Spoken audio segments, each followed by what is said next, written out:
Today, in the media conference with Goel, which is brought to you by V4 News, Global TV, V4 Stream, Malnadu TV India, news गांव से, संवाद सरोकार news, Bharat post news, organ donation India Foundation and Gyan.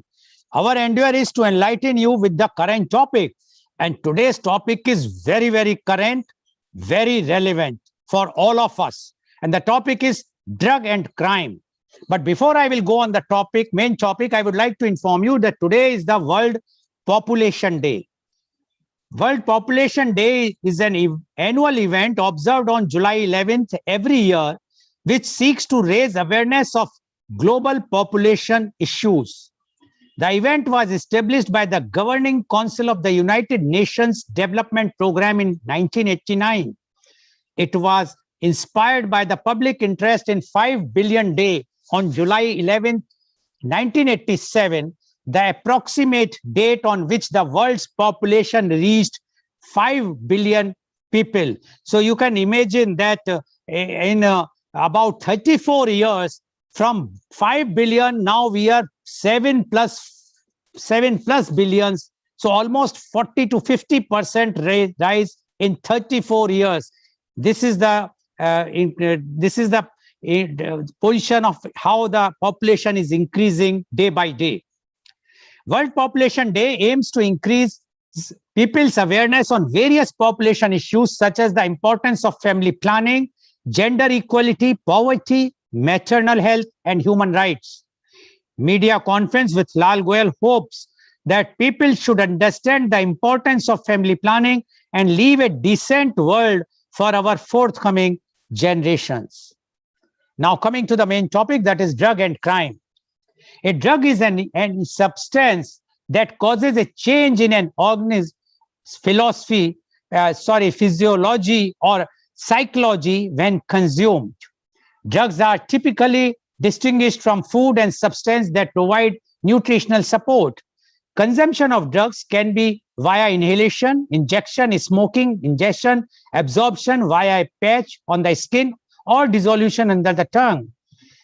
Psychoactive drugs are chemical substances that affect the function of the central nervous system, altering perception, mood, or consciousness. These psychoactive drugs have been proven useful in treating a wide range of medical conditions, including mental disorders around the world.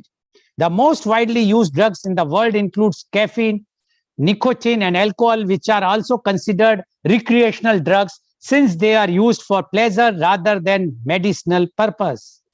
Abuse of several psychoactive drugs can cause psychological or physical addiction. It's worth noting that all drugs can have potential side effects. Excessive use of stimulants can promote stimulant psychosis. Many recreational drugs are illicit, and international treaties such as the Single Convention on Narcotics Drugs exist for the purpose of their prohibition. Drug abuse is use of a drug in amounts or by methods which are harmful to the individual or others. Please be on mute. It is a form of substance-related disorder. Differing definitions of drug abuse are used in public health, medical, and criminal justice contexts. In some cases, criminal or antisocial behavior occurs when person is under the influence of a drug, and long-term personality changes in individuals may occur as well. In addition to possible physical, social, and psychological harm, use of some drugs may also lead to criminal penalties, although these vary widely depending on the local jurisdiction. The pattern of drug abuse in India has undergone changes over the years. Use of drugs like charas, ganja, and opium was a tradition in some places of India where they were mainly used for ritualistic purposes. However, the consumption of hard drugs like heroin and LSD is a relatively new phenomenon. Injection drug use has also been affecting people. According to a study by the Delhi Commission for Protection of Child Rights on substance abuse by children, 100% of the children in conflict with the law were drug abusers, while 95.5% of them staying in child care institutions were on drugs, and 93% of street children consume narcotics. The study also states that 88% of the children consume drugs due to peer pressure. Increasing rate of drug addicts is a great menace prevailing in our society, for which the concern and solution is the need of hour. Especially our youth are affected because of drug addiction. Almost all people know this, but unfortunately, very few among us are able to understand and realize what harm drug addicts do to their families and to themselves by consuming narcotics. They indulged in these activities thinking that they will get rid of their worries and depression. They should realize that by consuming drugs, their problems are not going to decrease, but instead they are inviting more problems. Day by day, the demands of the addicted people increase, due to which they need more money to fulfill them and hence indulge in various illegal activities like robberies, blackmail, murders, etc. People who take drugs lose their sense of judgment and control. Many precious lives are lost because of drug addiction. Sometimes students tend to get into drugs because of their studies or work pressure. Such students are generally alone and away from homes. Therefore, to cope up with all the stress around them, they end up using drugs. Also, students coming from other states find it difficult to cope up in metropolitan cities. It is generally seen that an unemployed youth, out of frustration, ends up in taking drugs. Peer pressure and other psychological factors can cause teens to engage in risky behaviors, leading to substance abuse. Youth can get attracted to the glamour attached to the drug taking. Sometimes, also out of fun or in order to experiment, a youth ends up in taking drugs. When children see their elder ones consuming drugs, they also try to do the same. People in the lower income group who cannot have an adequate amount of food take drugs to sleep or relax. The cause behind drug menace is the drug cartels and crime syndicates. Rave parties have been reported in the country where intake of narcotic substance is common. These parties are organized by the drug syndicates who have their own vested interests. And I will just mention one thing. Yesterday only, there was a very huge catch of drugs near Delhi of worth about 2,500 crore. So one can imagine how much drugs are coming to India. And if these drugs are basically not for medicinal purpose, they are to be used to intoxicate our youth, our young generation. How much harmful. We all have to think. After all, they are all our children. If we are not cautious right now, who is going to take care of our youth, our own children? Social media plays an important role in organizing these parties. The police have not been able to control such parties. Smuggling of drugs in India through the states which share the border with neighboring countries. Normal food products like candy, noodles, pan masala, and gutka laced with drugs are sold to school and college students. Such a bad thing they are doing. Just imagine a child of going to fifth or sixth or seventh standard eating candies and getting drug addict without her or his knowledge. Such a bad thing is happening. So please, I appeal to all the parents to be cautious when they are sending to child to the school, that see to it that they should not eat anything from outside. Everything should be whatsoever either school provides or you are sending yourself. The African as well as the South Asian route being misused to bring drugs into the country. In India, Narcotics Control Bureau was set up in 1986 as Apex Drug Law Enforcement Agency with view to coordinate actions of various central and state agencies in the matters related with drug law in the country. India is signatory to various international drug-related UN conventions, and the responsibility of implementation of the provision of these international conventions also lies with NCB. The National Policy on Narcotic Drugs and Psychotropic Substances is based on the directive principles contained in Article 47 of the Indian Constitution, which direct the state to endure to bring about prohibition of the consumption except for medicinal purposes of intoxicating drugs injurious to health. The government's policy on the subject, which flows from this constitutional provision, is also guided by the International Convention on the subject. A drug-related crime is a crime to possess, manufacture, or distribute drugs classified as having a potential for abuse, such as cocaine, heroin, morphine, etc. Drugs are also related to crime, as drug trafficking and drug production are often controlled by drug cartels, organized crime, and gangs.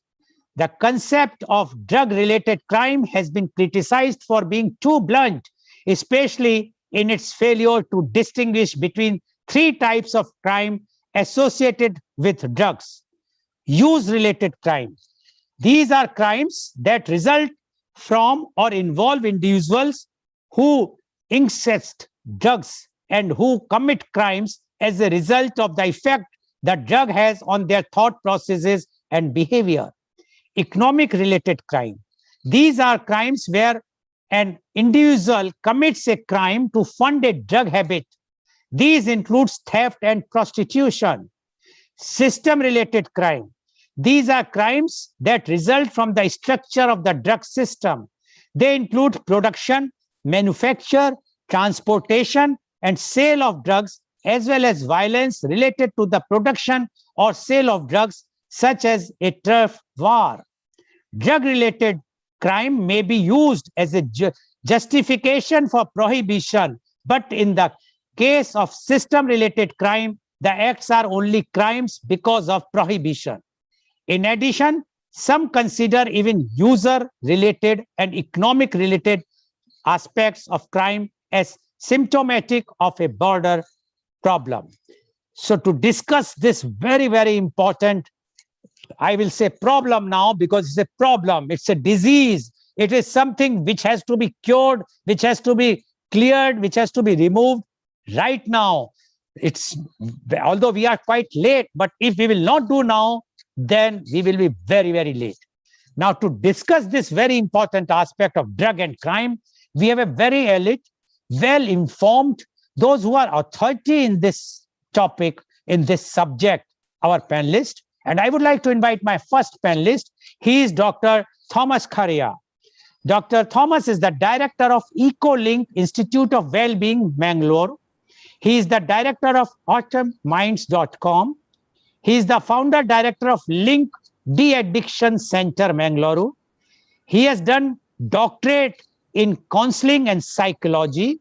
He is internationally certified addiction counselor level 2 with certification from Global Center for Credentialing and Certification, GCCC, UK and Colombo Plan. Also, as a journalist, he was awarded the Best Reporter of the Year 2000 by an international Asian news agency. One of his recent reports on Easter Sunday booming in Sri Lanka was rated among top 10 reports in United States in 2019. Written and published nearly 800 news articles and features on various issues in electronic and print media. Authored a book on the impact of alcoholism on the poverty conditions of the daily wage earners. Welcome, Dr. Thomas Correa, on our show. Dr. Thomas, you are very much involved in this de-addiction of the drugs-related problems and those who are drugs addict. And you are seeing every day, and I know when I met you once or twice, you always talk and you always wanted that we should raise this problem and this thing in the society. We are trying, and we have already raised 2-3 episodes we have already done. But every time, whenever we do, new after that episode, and we always find that new ways have been found by the drug smugglers, criminals, drugs, those who are harming our generation, the youths. And this is boiling the, I think, of everybody's blood who are anybody who is reasonable. Now, being in this work, in this field, we would like to know your views on drug and crime. Dr. Thomas Correa, please. Yes, good morning, everybody. Thank you, Lal Goel sir, for your long introduction about me and about drugs also. I think you have touched upon almost everything about drug abuse, and it makes our work a little more easier, definitely. No, we don't need to touch upon so much about the technical aspects of drugs, I think. Yes, today's topic is drugs and crimes. Whether we like it or not, we have to accept the fact that there is a strong link between drugs and crimes. Maybe that is why anything related to drugs, it is sometimes seen as a criminal activity, and a lot of people attach drug abuse with crimes. Now, last 10 years, I've been working at the international level with the Colombo Plan and then UN. And you may notice that even UNODC, like United Nations, have named its office for drug prevention as UNODC, means United Nations Office of Drugs and Crimes, which shows that both the topics go together. And now, definitely, everyone knows that both the things coexist. And many countries are fighting this menace of drug abuse. They're waging war with substance use disorder in the world. And it is very sad to say that even the superpowers in the world are stuck with no answer how to go forward. Like, you may not even believe that, no, even United States of America, which is supposed to be one of the supermost powers in the world, 50,000 people die of drug overdose there every year. It is something very, very difficult to believe that people die of drug overdose itself. Means, as Lal Goel has already pointed out, drugs actually affect the youth mainly. And when a country is losing its youth population, you know how far we can go. So this is a world war. In fact, it is something which all of us are involved. All of us have to fight together to do something about drug abuse. I have been working in this field for almost 3 decades. Initially, I was working with the drug treatment here as the director of Linked De-Addiction Center here for 18 years. After that, I was working in the international level.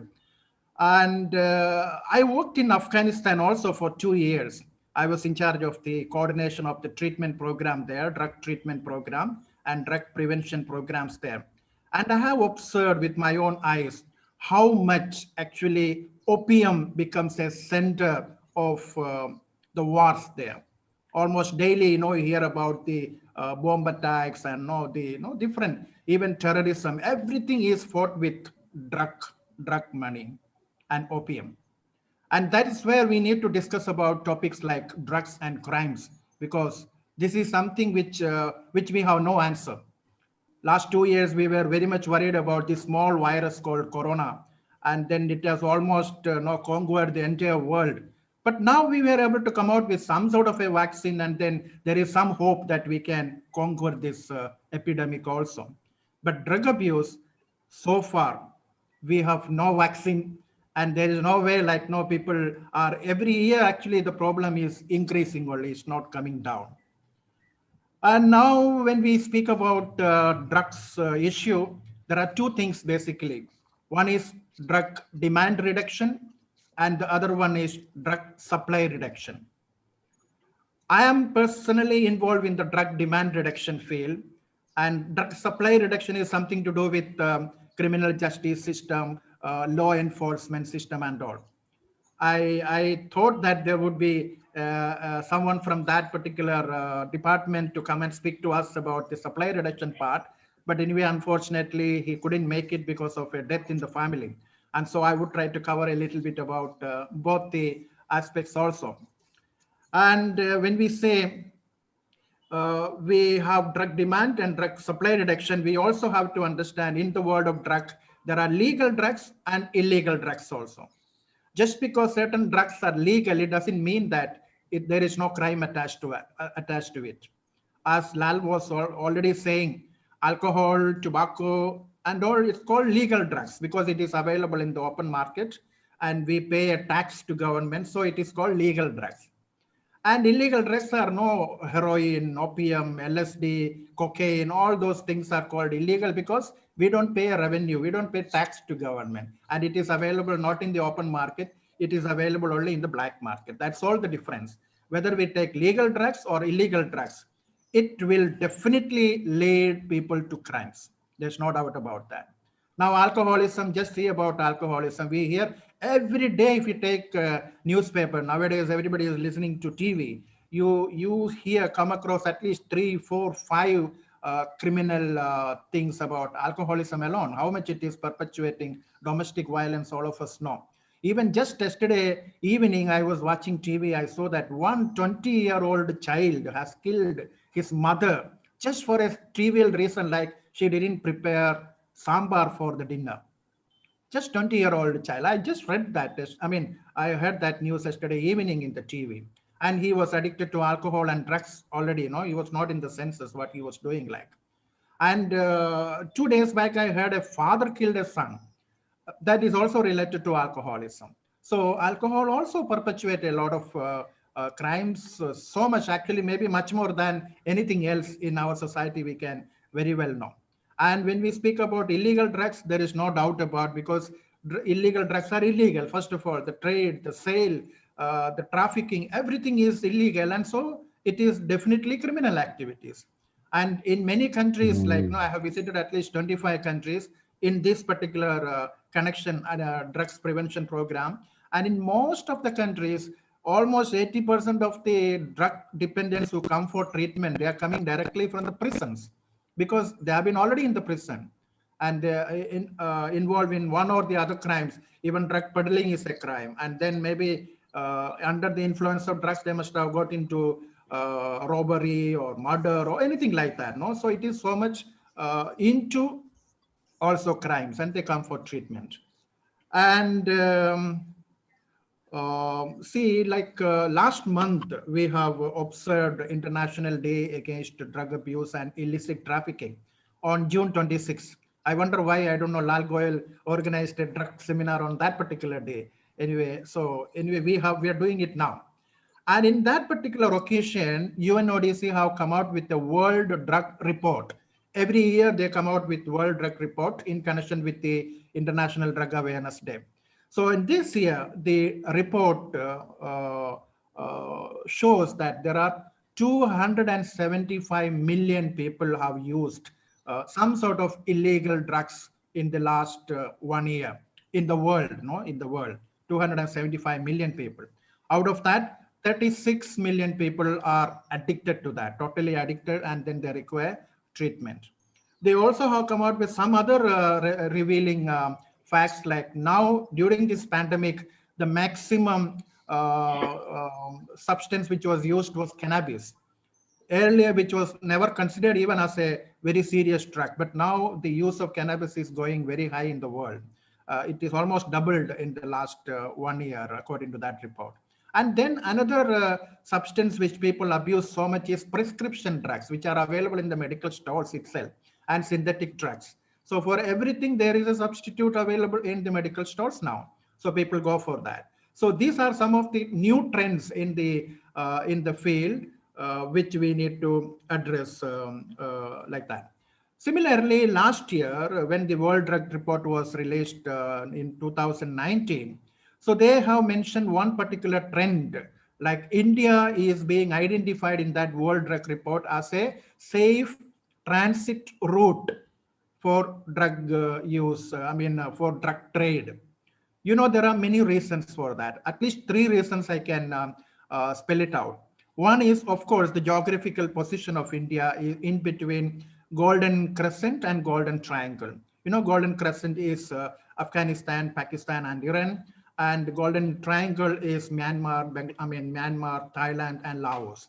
So those triangle was used to be one of the big drug producing center earlier, but now Afghanistan has taken over that position. Almost 90% of the heroin or opium products for the whole world is coming from Afghanistan now, and it is coming through India. There are lots of seizures. Now, Lal was saying about 2,500 crore worth of drugs being seized in Delhi. It reveals like India is being used as a transit route. There are two reasons. One is the NDPSA Act, like Goel was mentioning about that, is a little bit lenient when we compare it with other countries. Like most of our neighboring countries, if they are caught with the drugs, they are either hanged or they are finished with the capital punishment is there. Is very strict rules are there in other countries. But in India, still people can escape. Even if they are caught and put in the jail for their lifetime also, still they would have earned a lot for five generations. So they like to take the route of India for because of that safety, what they enjoy from the legal system also. Government, police is doing their job definitely, but we don't have a very strict rule even now actually to deal with the drug related crimes. Of course, crimes are seen differently, but drug trade itself, I am telling. And then another reason is, of course, India's population, huge population and huge unemployed population also. The easy way to make money, for people is getting to drugs, do the drug peddling, and you get a lot of money out of it. So people are getting attracted to that. And then I worked in this field for a long time. I know, how they catch hold of youngsters and spread the drug network. It is like network marketing, there are many companies comes out with the network marketing concept. You catch one, no, you each one catch one, or each one catch two or three, like that. No, that is a system which they are using. The moment they get a student from a particular university or college or something, and that student is first made to consume drugs, and they make him addicted to that, and then he will have no money to buy it, and then this offer is given: you bring another person, we give you a free dose. And that's how it grows. Ultimately, whom are the police catching? These are the people. By the time they are caught, they are also already addicted to that, and only addicts are being actually used as a drug peddler also. So this is how the system develops, and then everyone in the drugs world is linked to so many other people. In this, that's how it spreads. It's very dangerously. It is spreading into a lot of youngsters, and already many developed countries have actually found it very difficult to address this issue, and they can address all the other issues, but this issue they are becoming very. So what is possible and feasible now is prevention. And prevention is, that role relies with all of us.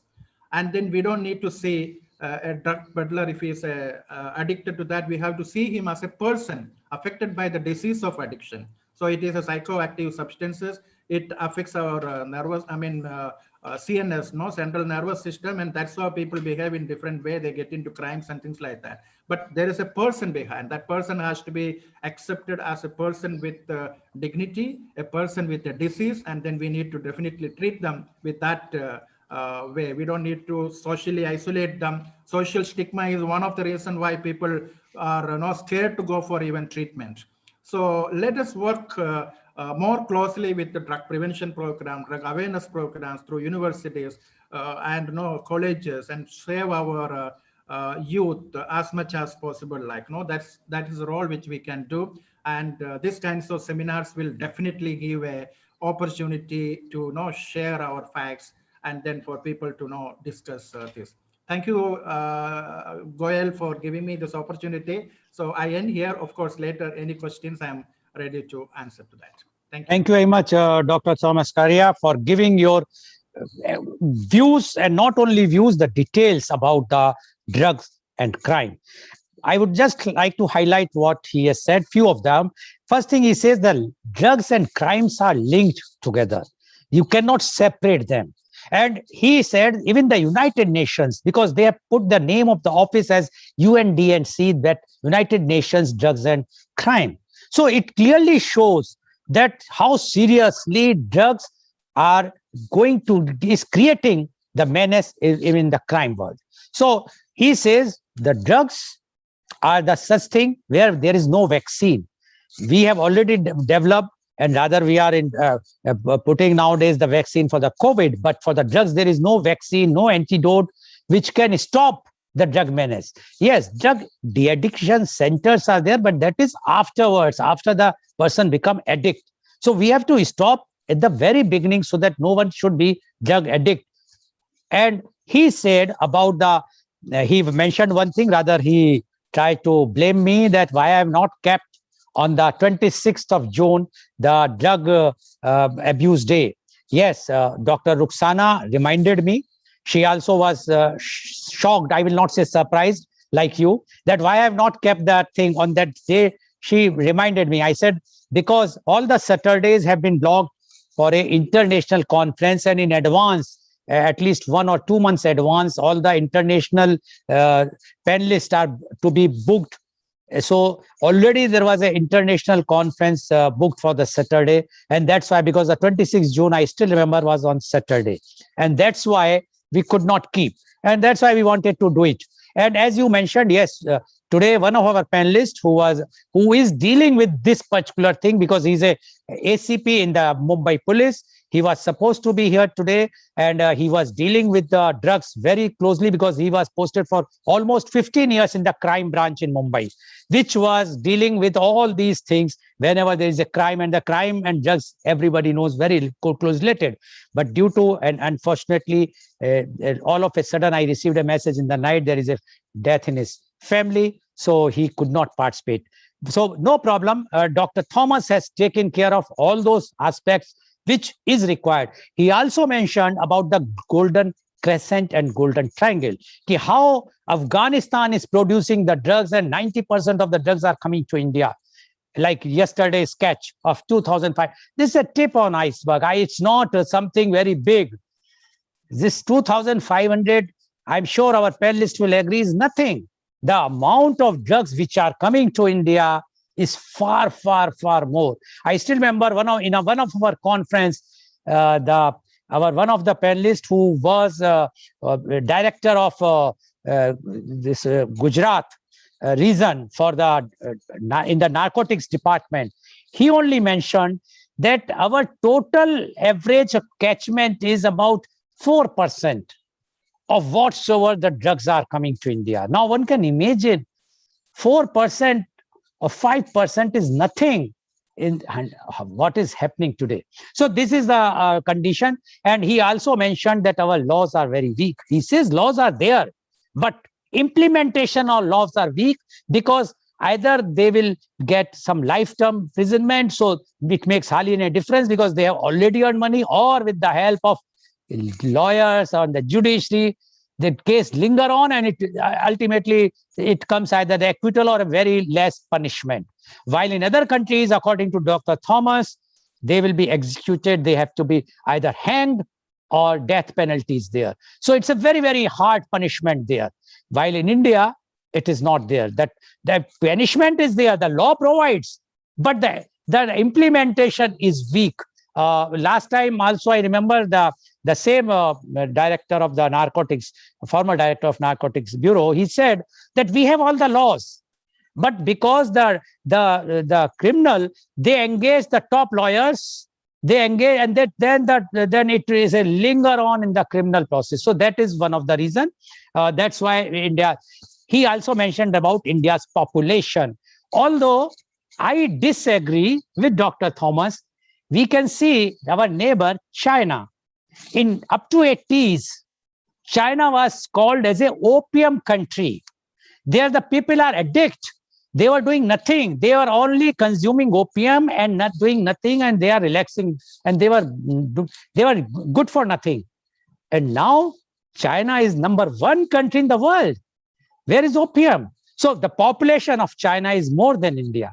So it's something wrong, as Dr. Thomas says, either the law or whatsoever, some will, political will, something is lacking in our country. But that is, but there is definitely one more population. It's very difficult to control, but one has to come out with something. One very interesting point which Dr. Thomas has raised is, he says the drug syndicate works like MLM, multi-level marketing, or in other words, networking marketing. See, these MLM, at one time, I still remember, Mumbai police banned them. And I was not knowing at that time what was the reason.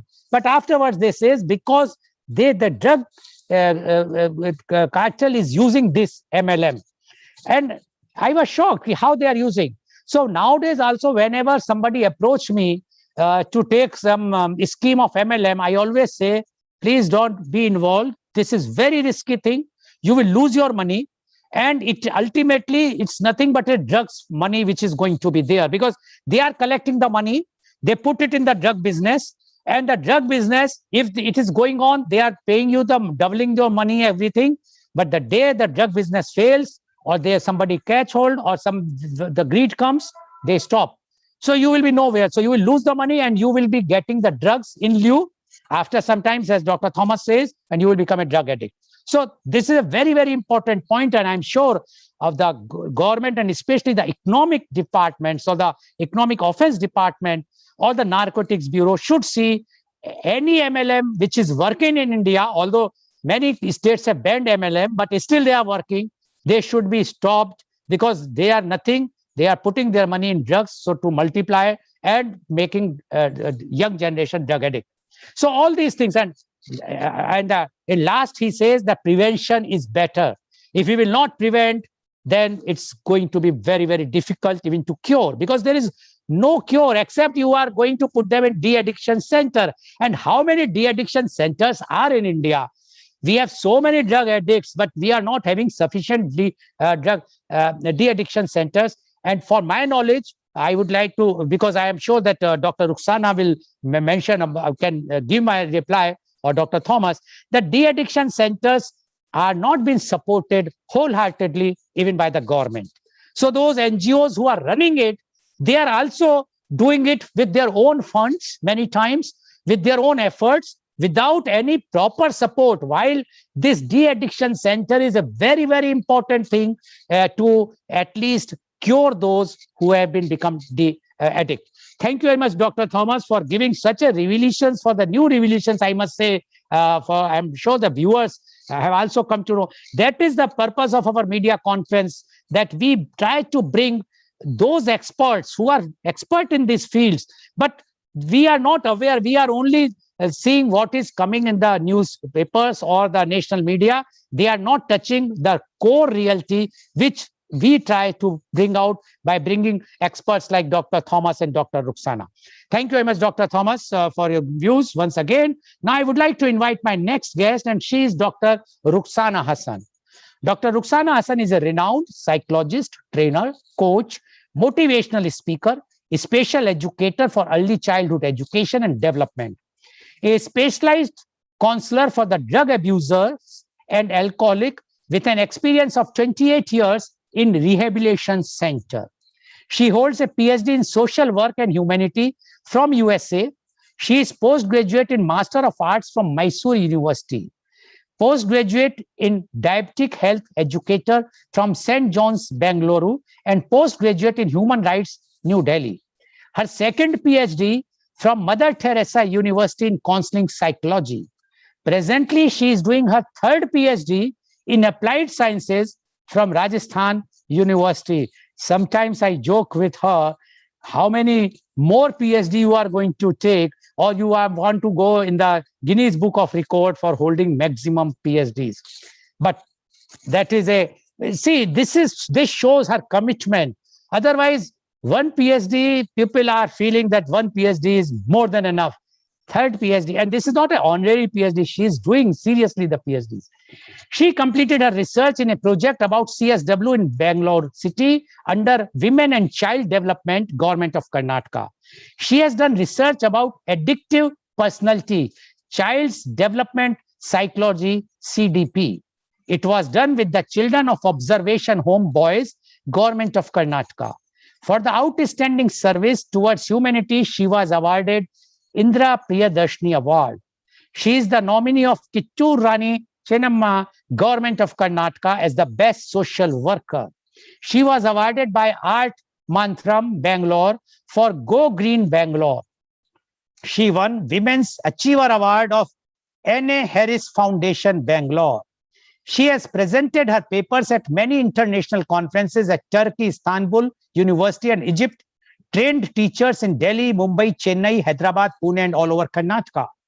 She was the counselor in charge of Karnataka State Counseling Center as an advisor for the Karnataka State Minority Commission 2011-12, and also has designed pilot projects for the Government of India and Government of Karnataka. She is the founder chairperson of the first rehabilitation center.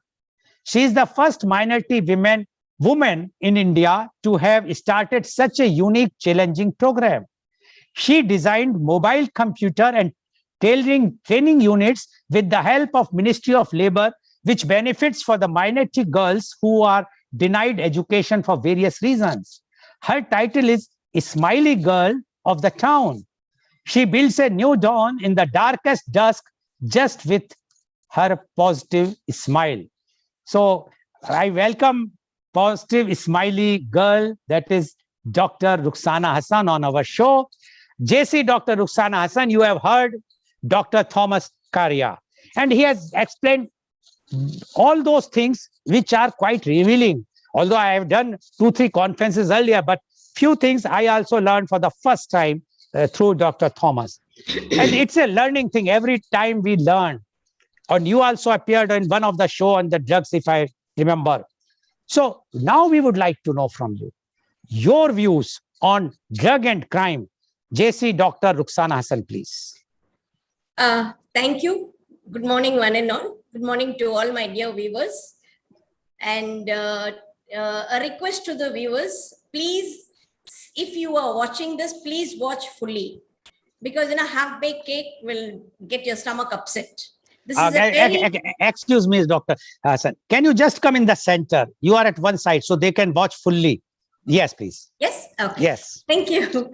Okay. And since this is a very sensitive subject, if children are watching, please, parents, accompany them, because we have been telling the kind of drugs which is available, the names of the drugs.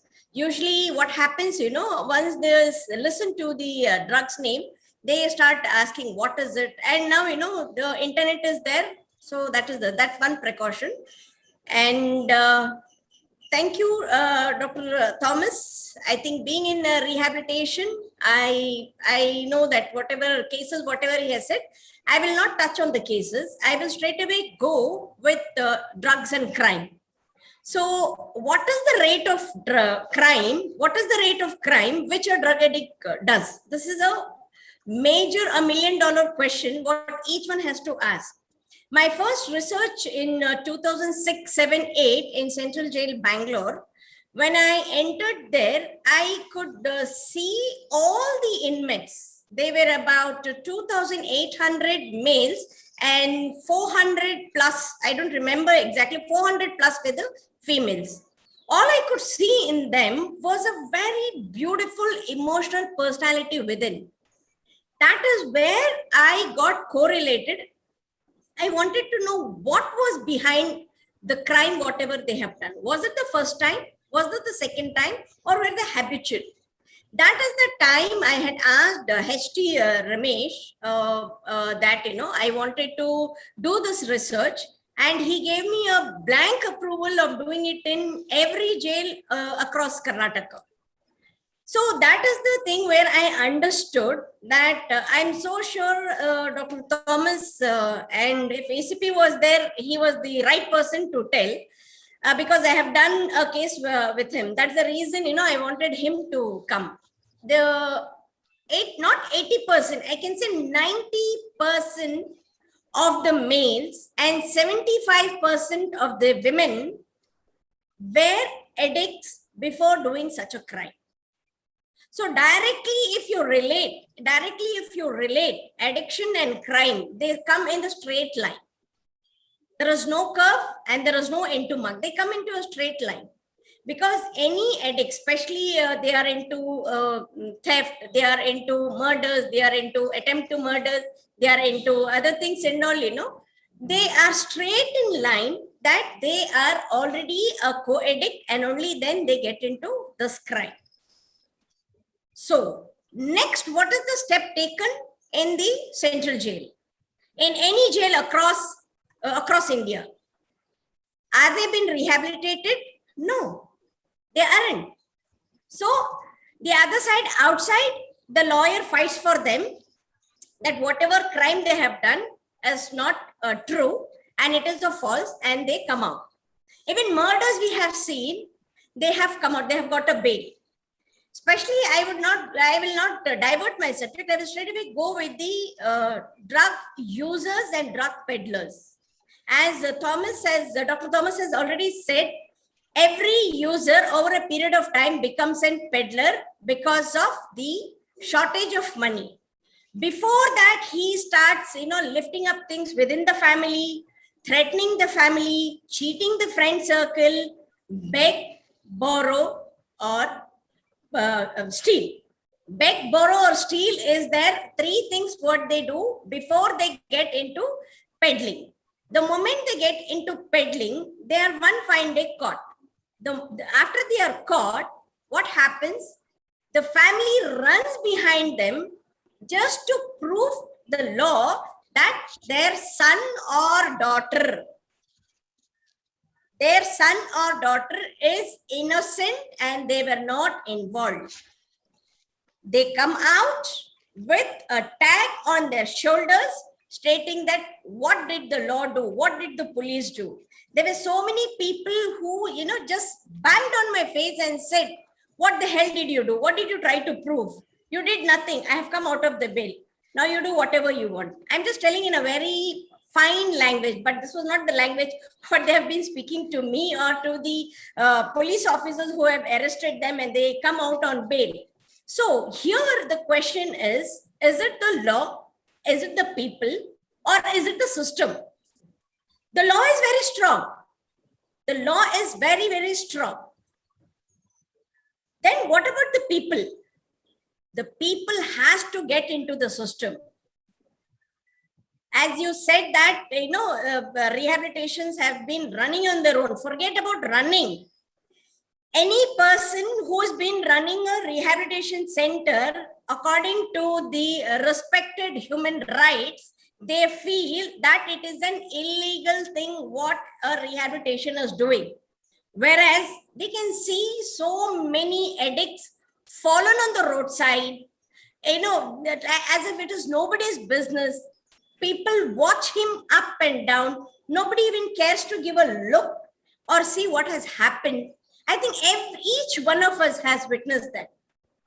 An alcoholic or a drug addict fallen on the roadside, with good shoes, good trousers, good t-shirt, good jacket, And they have been for nobody. I have been observing this. I will stand in a place, ask together to see at least any one person, goes and wakes him up or goes and tells him why you have fallen. None of them do it.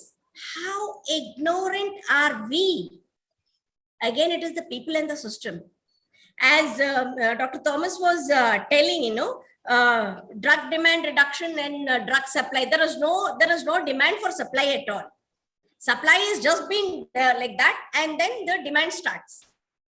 Now, my question to all those school authorities, every school authorities, there is a very huge board that tobacco and other drugs. Many of the teachers, many of the children are not aware what that board is. So I just innocently, as if I don't know anything, I went to few schools and I was standing there, the teachers were passing. I said, why is this board? I don't know, ma'am, the school authority has put it. So is it the people ignorance or is it the system? So these are the things what, forget about the students. I don't have to ask the students about it. The kind of cases what Dr. Thomas was telling, he was telling very simple cases. We have seen the worst of worst cases. Yesterday, what was raided in Delhi. Last week in Bangalore city, there was such a huge raid. What is the next step of the police department? The police have filed a FIR. They have sent it to the court. The court and the lawyers and the party. They keep fighting. They come out. We don't know whether they have been booked under NDPS Act. Under NDPS Act, how have they appealed? What does this law say under the NDPS Act? And what is the lawyer trying to prove to the court? Here, it is the people who have to understand why such a crime has been occurred, why these people have been arrested. I shouldn't be a party to support this. It's not that, because I'm a lawyer and the client is going to pay me a big fees, I'm going to fight for a wrong cause. This is what is happening. Here, when we talk about the human rights, why did the human rights come into picture and say that, all the NGOs who are dealing with the rehabilitation of drug addicts, alcoholics, and chemical substance abusers are illegal? Under what law have they come up with a conclusion that they are illegal? Nobody is there to ask. What is the law? What is the policy? Is there any stringent law for the treatment, for the rehabilitation, or if he is or she is a drug addict? There is no law at all.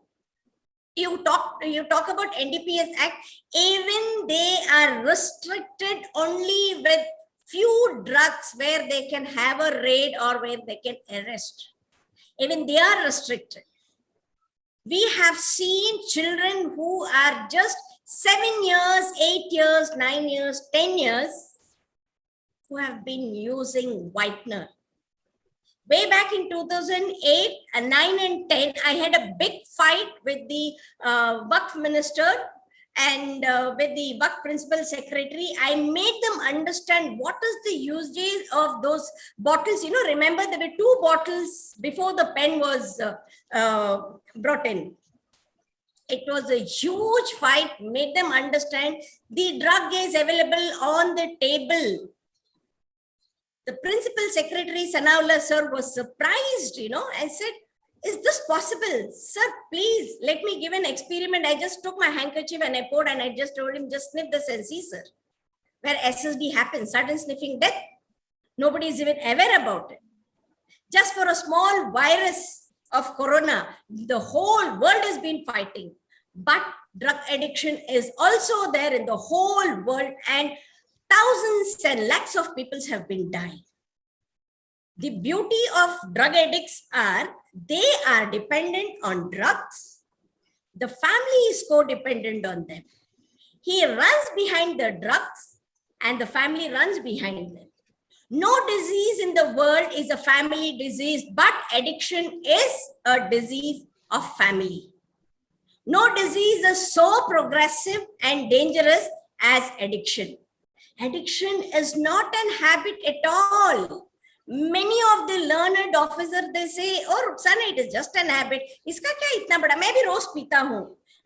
रोज पीने वाली बात अलग है, and the person who is addicted is two different variation what we have to understand.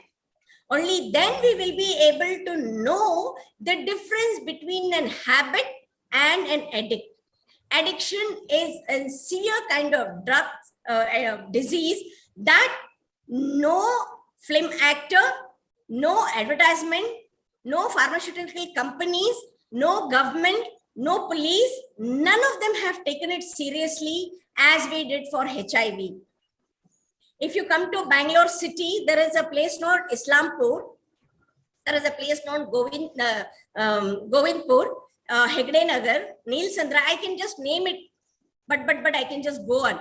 Randomly, I will take the survey department and I'll show them 100 houses. It's a randomly you get into 10 houses. 10 out of 10, you can find one drug addict over there.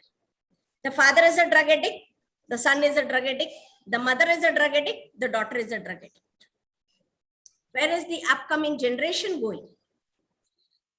In a small two-tier city, Mangalore, how many schools are aware about this? How many schools want to talk about this? None of them. Whenever I go to any school and say, no, Ruxana, we don't have any such problem. Please let us not talk about it.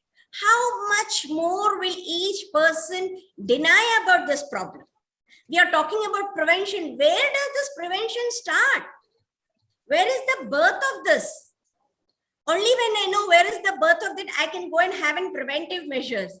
But when they come to a rehabilitation, they only come after becoming full-time chronic addicts.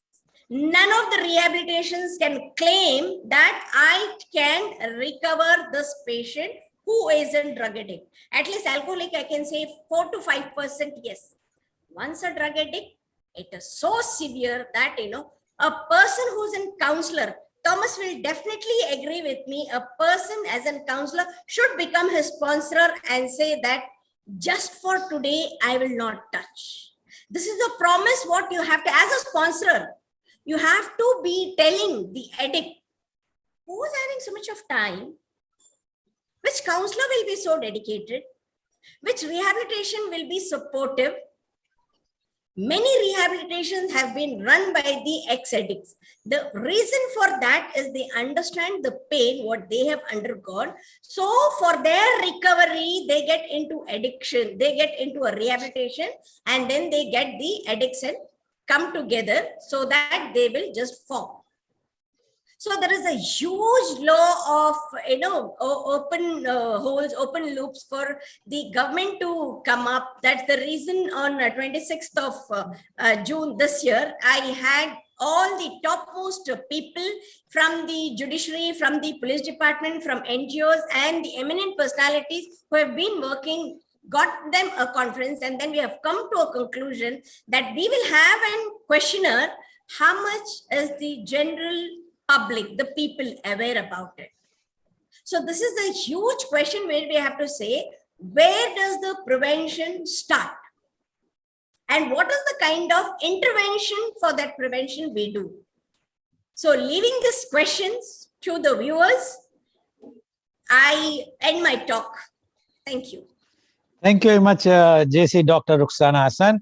And today, it seems that both our Dr. Thomas and Dr. Ruxana has given so many new things, new dimensions and new facts, which are really very alarming. Dr. Ruxana says that she has done the study and she has gone to the prisons, and she found that the 90% of the criminals in the male and 70% of the female criminals are drug addicts in one way or the other. And she says that if we will not create things from the family, from the very beginning, and she mentioned that the drug addict, he will first beg, borrow, and then steal. And this is happening. So it is basically a problem of every household where there is even one drug addict. And she says there are localities. She has given the name Although I do not like to repeat those names, they are given the names of Bangalore city, of those locality where she says almost every house is having at least one drug addict. She has also mentioned the schools in Mangalore, where she says there are problems, but no school authority wants to take the responsibility. She also mentioned that the many schools have the boards written on the consumption of alcohol and tobacco is harmful or injurious or whatnot, but nobody bothers. Even the teachers are not bothered. So what we can talk about the students? And she says the system is such today, laws are very powerful, but our system is so poor or so weak that top lawyers or the lawyers and the authorities, the judicial system, and that comes, the convict comes or the accused comes from the bail, and then he again start the drug peddling or the consumption without any fear because of our system. She says, she has raised a very important point, and she says whether it is a pupil ignorance or the failure of the system, we have to understand when everybody knows, so why we are showing ignorance? And she also says that this is nothing what has been caught yesterday in Delhi. She says that last week there was a very big hall even in Mangalore. So all these things, and one very, very important point which she has raised, which many people even ask me, they says we are consuming alcohol or we are eating tobacco, are we addict or we are habitual or habit, it's a habit or it's just for the pleasure. She says habit and addiction is different, and that is one should understand, and it's a very good thing. One should understand even if you are drinking 1 or 2 packs, and if it is not an addiction, that tomorrow if you will not get the alcohol, you will be like a mad person, then it is addiction. So she is very clear, and she says this is a problem. Even she also says that the NGOs, there are no proper laws from the government in the laws, and until those laws are not clear, how those NGOs who are working day and night, many times, although she has not mentioned, but I can mention many times, those NGOs were blamed to be the drug suppliers, to create more drug addicts. So we don't know what is the real thing.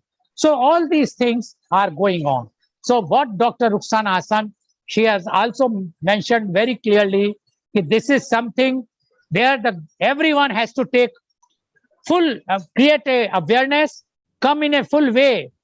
We are talking of many other diseases. We are talking about COVID or HIV, etc. But we are not interested for drug, which is very, very harmful for the entire family.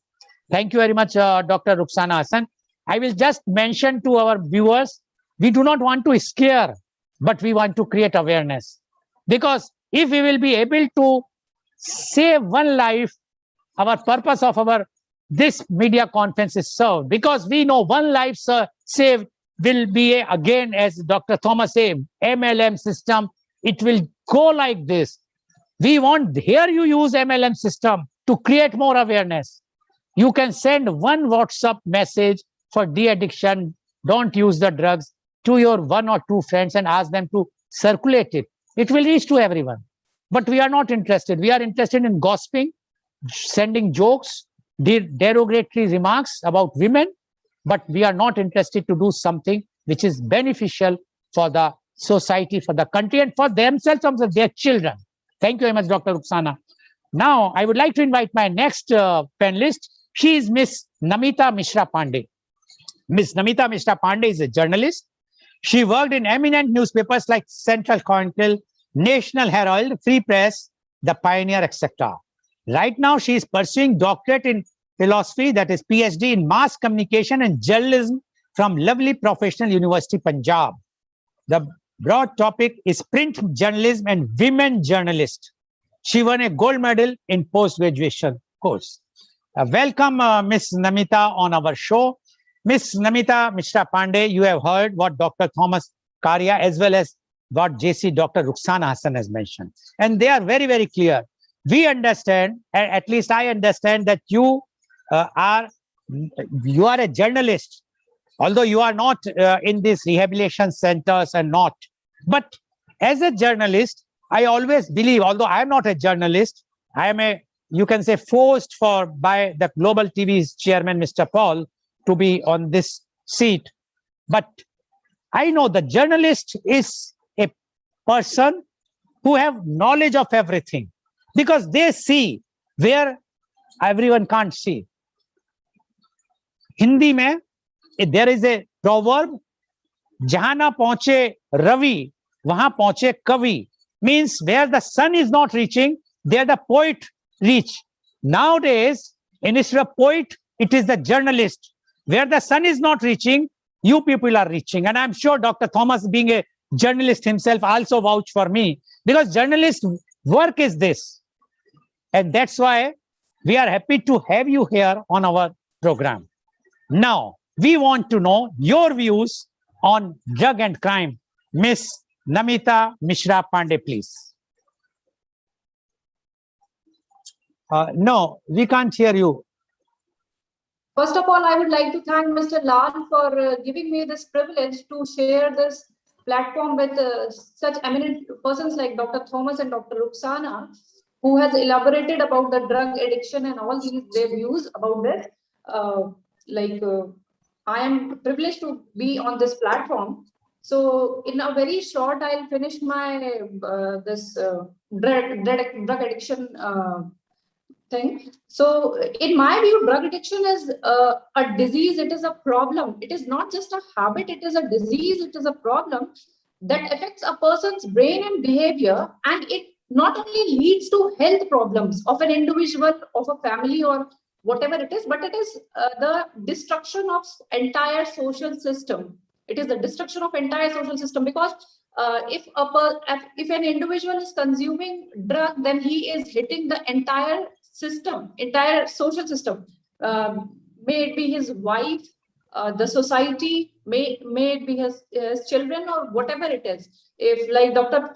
Ruxana, she has beautifully said that, like, the youths of nowadays are hitting hard with this problem.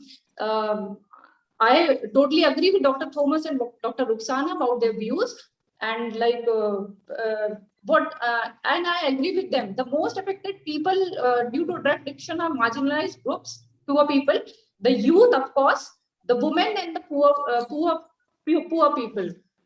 Societies are struggling hard to cope up with this grim situation.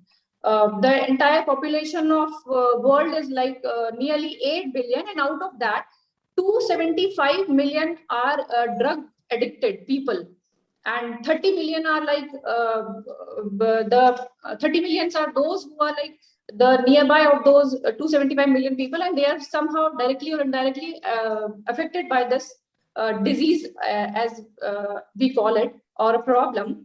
In India, we see that there are like 136.64 crore population, and out of that, 62.5 million people are addicted with alcohol. All these are like, as Dr. Thomas has highlighted, Mr. Goel has highlighted, that all these people are, all these alcohol, cannabis, opiates, sedatives, these all are drugs, types of legal or illegal drugs. So like 62.5 million people are addicted with alcohol, 8.75 million people are addicted with cannabis, 2 billion people are addicted with opiates, and 0.6 million are taking sedatives.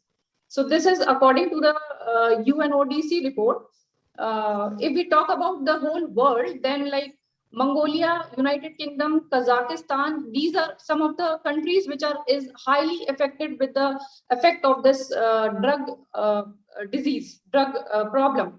As Mr. Lal has said, that China was way back in 80s, it was an opium country. It was called an opium countries, but now it is like we all know, as it is like crystal clear that China is developing in all the spheres. Not only like it is not only we cannot count it on the level of like population only. It is developing. We people have like many things from exported and imported from China. So it is like developing country.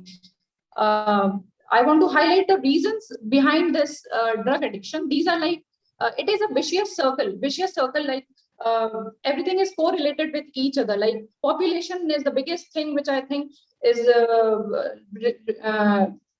doing harm to our nation. Like it is unemployment is of course one of the other reason why drug addiction is increasing in our country. Then due to population and unemployment, poverty is increasing. People are like this is why the people are coming into the addiction of drug.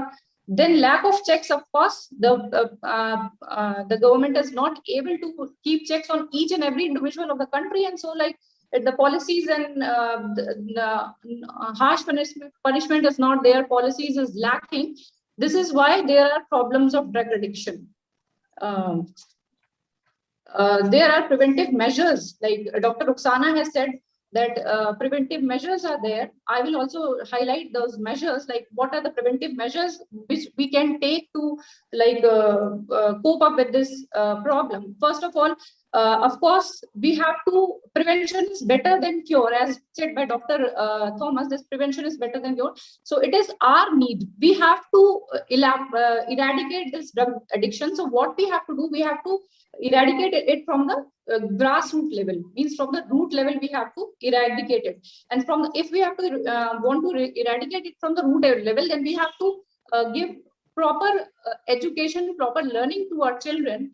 We have to give them proper training. We have to we have to set the proper rules for them, that whatever is like essential, whatever discipline and all, we have to teach to our little students. So parental monitoring and supervision is important, what I think, to curb this menace from the root level. Then we, of course, the parents has to provide support to their children, because if the children is not getting the support, then they search for outsiders. They go out and they do whatever they want to do, because they are like in a depression. They want something good in their life, and in that case they start taking drugs and all that, alcohols and other things. So this is like where we are lacking. The family is lacking. The family has to keep check on the parents has to keep check on their children, so that the children must not do like bad activities. They must not involve with bad people. So this is of course a need of an hour, that we have to provide support to our children, to our little children. We have to give values, the moral values, and the all good things to our children we have to give. We have to set a good example in front of children. If the parent is not consuming, as Dr. Ruxana has said, that there are families in Mangalore where the father is taking drug, the daughter is taking drug, the son, the mother, everyone is involved in that. So what we have to do, we have to set a good example. As being a mother, if I will not take a drug, how can my child be in that habit? So it is my duty, it is our duty, the duty of the parent, to set a good example in front of their children, so that they will be be away from these bad activities. So family-based prevention is there. Then school-based prevention, of course, as Dr. Ruxana has said, that school must also put checks on the children. They must tell their students that what is wrong, what is right. It is not only the duty of the parents, of course, the school teachers, the faculties, the administration, all is important for the children to make their values clear, that what is important in life, what should be your ambition, how should you would have to improve in your life, rather than giving the lectures on the syllabus and this and that. I don't believe that syllabus is like everything. The specified syllabus is not everything. We have to give moral values to our children. We have to make them aware that what is good and what is bad, how you will become a good citizen, what is the need of an hour, and what should be the things you should do in your life so as to become a good citizen of India. Then, of course, community prevention programs are there. Raising public awareness is important. Like in India, so many people are uneducated. They don't know anything about drug addictions. They don't know anything about the NDPS Act and these big things. They don't know what is like NDPS Act, what government is doing for them, what is drug. Even they are not aware, as Mr. Lal has said, that there are people who are not aware about marijuana and all that things, and they start using it, eating it with candies and all that things. So it is our duty. It is again our duty to make them aware, to make the people aware about what is happening, what you have to take, what not. Of course, I want to make myself very clear here that सरकार बहुत कुछ नहीं कर सकती है, बहुत कुछ सरकार बहुत कुछ कर सकती है, लेकिन सब कुछ नहीं कर सकती है, सब कुछ नहीं कर सकती। वो आपके घर आके prime minister Modi will not say कि नहीं, you have to do this, not this, you have to sit like this, you have to stand like this. It is not the duty of mister Modi and it is not the duty of the government. ये हमारा खुद अपना हमारी duty है कि हम अपने घर को कैसे बना के चले, how we will give good moral values to our children and like this. So ये हमारी ड्यूटी है, तो हमें ये ध्यान रखना चाहिए that we have to be very cautious about what we are doing, so the coming generation will be aware about the things what they have to do. We have as I told you about Narendra Modi, I am very a great admirer of Mr. Narendra Modi. So I would like to highlight his wordings, what he said in the on 26th of June, the National Drug Abuse Day. He said that it is not cool to have this drugs. It is not a cool thing. It does not show your style statement. The taking drugs and consuming drugs is not a style statement. Rather, you should be a good citizen and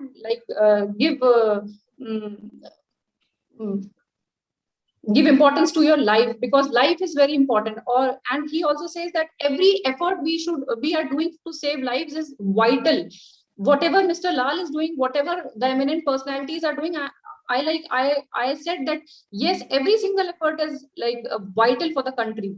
But maybe these media conferences and media seminars will be fruitful to the nation, and they will be doing good things in future.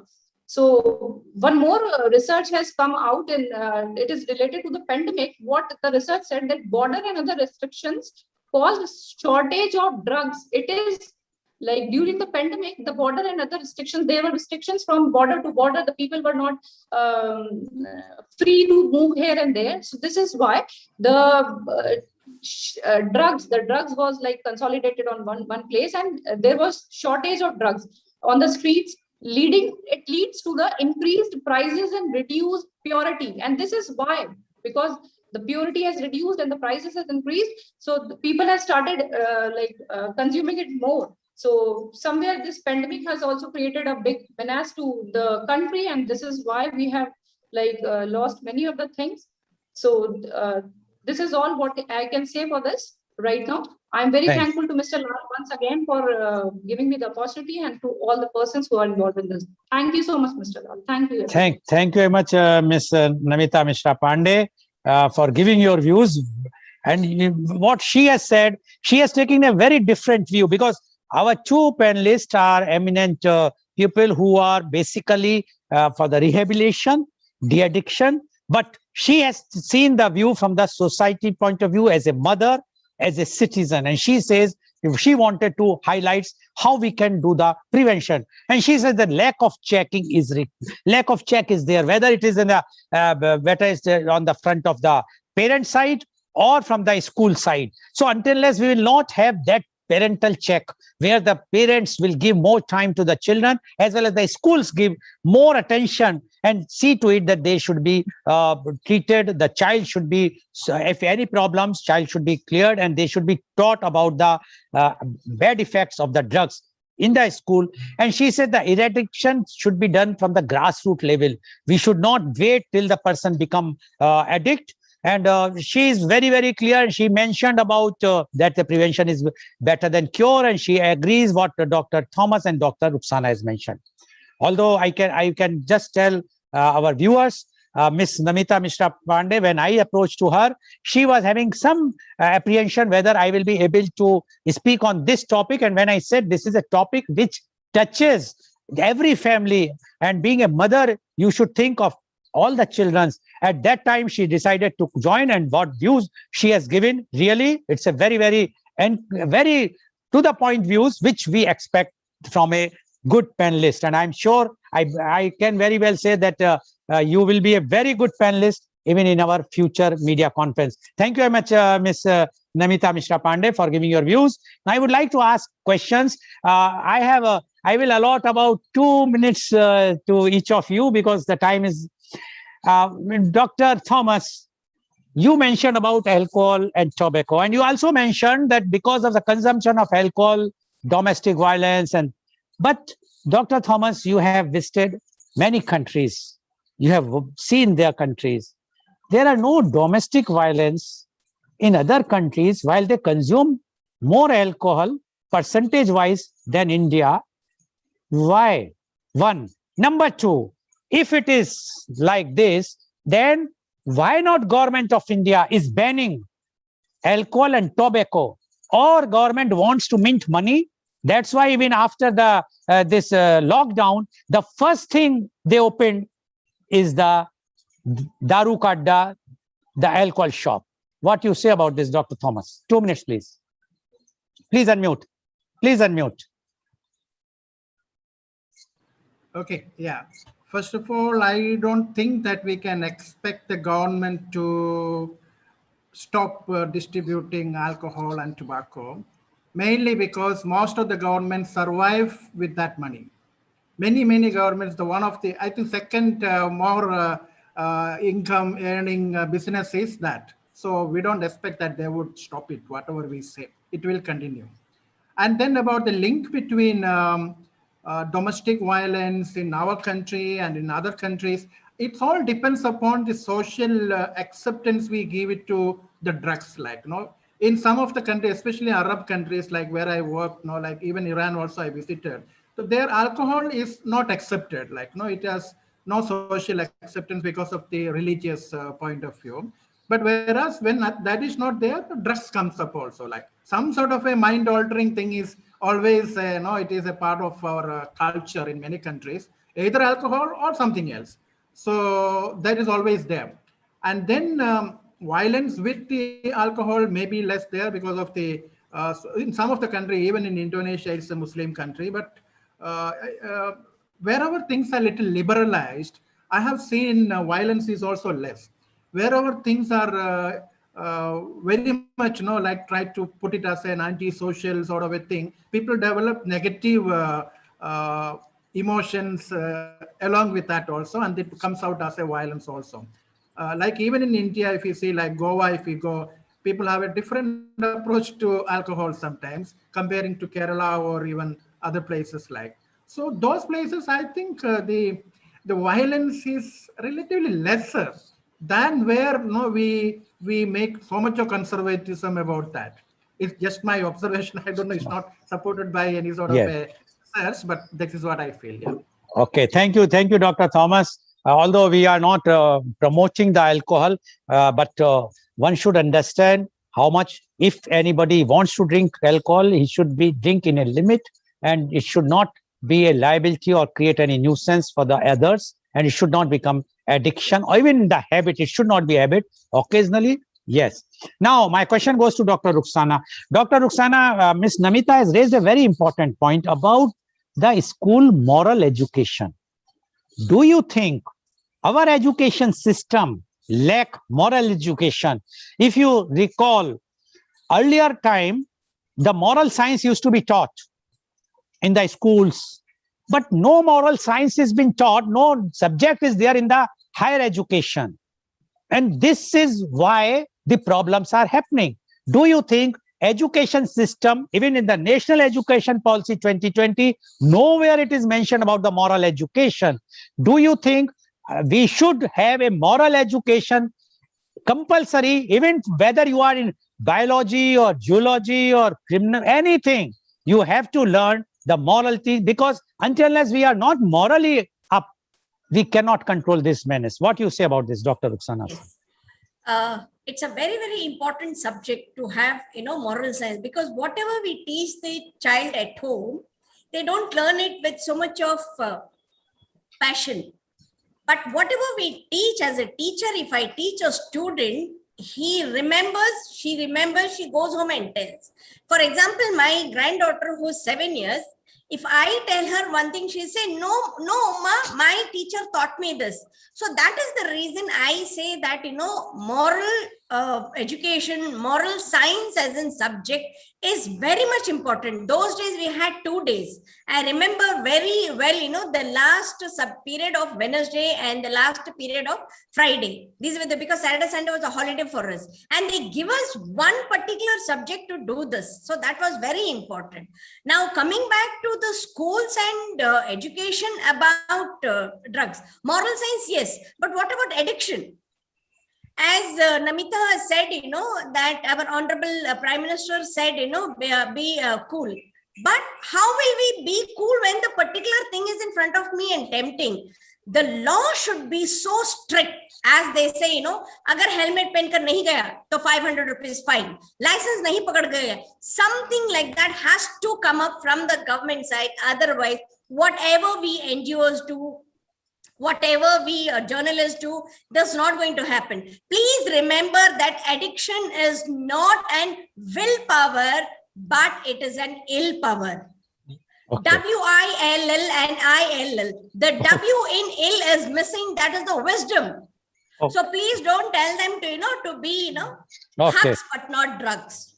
Okay. Thank you. Thank you, JC Dr. Rukhsana Hassan. Now my question goes to Miss Namita. Miss Namita, you praised our Honorable Prime Minister. Very nice. But do you think this, without the support of bigwigs, this drugs can come to India? And the ministry, we have a very jumbo ministry now recently. How many criminals are there in the ministry? How many charges are there? Serious charges. I'm not talking about small charges. How you can stop the drug if the top people are criminals or they are having booked in the criminal activities, and if they are not clean and you preach to the others, be clean. First, you have to clean from the top, then the things can be clean. What you say about this, Miss Namita? 1 minute only for you. Okay, sir. As I said that whatever we have to stop from the very beginning. I respect the ideas and thoughts of Dr. Rukhsana and of course Mr. Lal. आप दोनों ने बिल्कुल सही बात कही है कि पहले बिग विग्स को ठीक करना जरूरी है. सर मेरा आइडिया बिल्कुल उल्टा है. मैं सोचती हूँ कि ग्रास रूट को ठीक करना जरूरी है सर, क्योंकि अगर plant, if we talk about the parts of the plant, body of the plant, अगर रूट ही ठीक नहीं होगी तो how the plant will give flower to us. So मेरा व्यू है sir, it is my personal view that the younger generation has to be good enough. Okay, harsh punishments होने चाहिए, लॉज होने चाहिए, बहुत अच्छी बात है, सब कुछ होना चाहिए. लेकिन सर ये हमारी ड्यूटी है, हमारी रिस्पॉन्सिबिलिटी है कि हमारे बच्चे पहले अच्छे हो.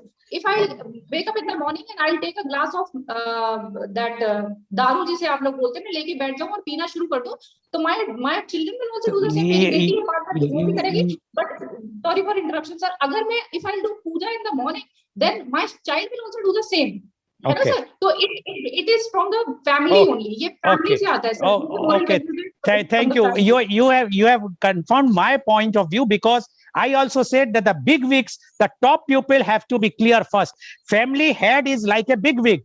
For family head, the leaders are big wig. Whether if you are not wearing mask in Kumbh Mela or you are not wearing mask during the election rally, the same thing if anybody is doing to in Manali or Shimla or this thing, how you can stop them? They can say that when our leaders are doing this, we are also following. So you are right. All the top, whether the family head or the nation head, all have to follow the things which all the younger generation should follow. Thank you very much, Ms. Namita. And thank you all. Today's program has been live telecasted by V4 News, Global TV, V4 Stream, Malnadu TV India, News Gaon se, Samvad Sarokar News, Bharat Post News, as well as first shown live on Facebook and YouTube. And our endeavor is to bring to you every day new topic. But in the evening, we are also doing a program called Kal Aaj or Kal Lal Goel ke Sang at 4:30 p.m. every day. That is again a live telecast where we are calling one personality and we just take his or her life journey. So basically his or her autobiography from their mouth only in half an hour. And today's being a Sunday, we want to make it lighter because today's morning topic is very heavy with drug and crime. So my chief guest is Mr. Lakshman Kharia. He is a member of Juhu Laughter Club, Mumbai. So please do join and have some laughing moment in the evening. So tune in for Kal Aaj or Kal Lal Goel ke Sang at 4:30 p.m. today. Thank you very much, Dr. Thomas Karia. Thank you very much, JC, Dr. Ruxana Sen, and thank you very much, Ms. Namita Mishra Pandey, for joining and giving very, very enlightening views of yours. And thank you all the viewers for joining our